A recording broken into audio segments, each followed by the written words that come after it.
Assalamualaikum warahmatullahi wabarakatuh. Perkenalkan, nama saya Raditya Akmal Nugraha, absen 29, kelas 12 TPTL. Siswa dari SMK Negeri 2 Cilacap, jurusan Teknik Pembangkit Tenaga Listrikan. Di video kali ini saya akan menjelaskan tentang pengertian PLTU, kemudian ada komponen utama, komponen bantu, kemudian ada pengertian siklus, dan yang terakhir ada okupasi yang saya ambil. Yang pertama ada pengertian PLTU, pembangkit listrik tenaga uap. PLTU di Kanan Tandri adalah pembangkit listrik yang menggunakan uap air bertekanan dari hasil pemanasan, biasanya oleh batu bara untuk memutar turbin dan generator, sehingga menghasilkan listrik. Kemudian yang kedua ada komponen utama di PLTU Kanan Tandri Cilacap. Yang pertama ada boiler atau ketel uap, tempat pembakaran bahan bakar, umumnya batu bara, untuk memanaskan air hingga menjadi uap bertekanan dan bertemperatur tinggi. Kemudian yang kedua ada turbin uap. Uap dari boiler dialirkan ke turbin untuk memutar sudut-sudut turbin sehingga menghasilkan energi mekanik atau energi tekan. Kemudian yang ketiga ada generator. Generator terhubung dengan turbin. Putaran turbin diubah menjadi energi listrik melalui proses induksi elektromagnetik. Yang keempat ada kondensor, mengubah uap bekas dari turbin menjadi air kembali secara didinginkan agar bisa digunakan ulang. Kemudian yang kelima ada sistem pendingin atau cooling system. Mendinginkan kondensor menggunakan air laut, sungai, atau cooling tower. Yang keenam ada pompa air pengisi atau feed water pump. Memompa air dari kondensor kembali ke boiler melawan tekanan tinggi. Kemudian yang ketiga ada komponen bantu pada PLTU Karangkandri Cilacap dan penjelasan singkatnya secara umum. Yang pertama ada boiler feed water pump, memompa air pengisi bertekanan tinggi ke boiler agar sirkulasi uap terjaga. Yang kemudian kedua ada kondensor, mendinginkan uap bekas turbin menjadi air kembali agar bisa digunakan secara ulang.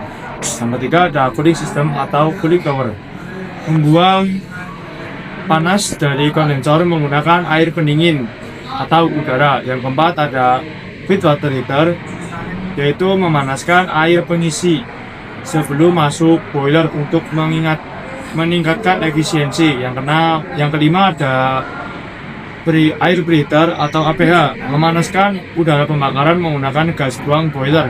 Yang keenam ada electrostatic precipitator atau ESP dan gas kolektor, menangkap abu terbang VAS agar emisi udara berkurang. Kemudian yang ketujuh ada force driven atau FDF, yaitu pemasok udara pembakaran. Yang kedelapan ada induced driven atau IDF untuk membuang gas sisa. Yang kesembilan ada cool handling system, mengangkut dan memasok batu bara ke boiler. Yang kesepuluh ada ascensor system, mengelola dan membuang abu hasil pembakaran.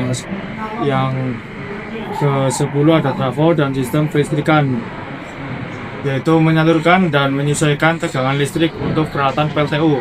Kemudian yang ketiga ada siklus kerja PLTU menggunakan siklus Rankine dengan tahapan sebagai berikut. Yang pertama ada kondensor atau hot well. Uap bekas dari turbin dinginkan di kondensor menggunakan air pendingin hingga berubah menjadi air kondensor dan ditampung di hot well. Yang kedua ada kondensat pump. Kondensat dipompa menuju low pressure heater atau LPH untuk dipanaskan awal oleh uap ekstraksi turbin. Yang ketiga ada aerator. Air dipanaskan sekaligus dibersihkan dari gas terlarut untuk mencegah korosi.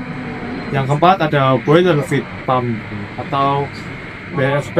Air pengisi dipompa dengan tekanan tinggi menuju high pressure heater atau HPH. Yang kelima boiler itu economizer, evaporator, dan superheater. Economizer untuk menaikkan suhu air pengisi, kemudian evaporator mengubah air menjadi uap.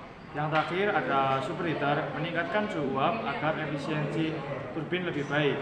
Yang keenam ada turbin uap, HP, IP, dan LP. Uap mengembang bertahap di turbin. Kemudian ada generator.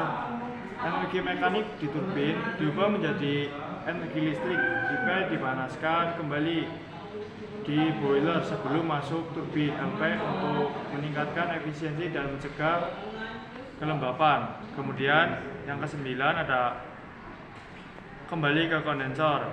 Uap bekas turbin LP masuk kembali ke kondensor dan siklus berulang. Kemudian ada okupasi inti yang saya ambil, yaitu pemeliharaan coolant handling adalah kegiatan perawatan pada seluruh peralatan yang menangani penerimaan, pengangkutan, penyimpanan, dan pengolahan batubara sebelum masuk ke boiler PLTU. Tujuannya yaitu agar sistem tetap aman, lancar, dan tidak terjadi hambatan yang bisa mengganggu suplai batubara ke boiler.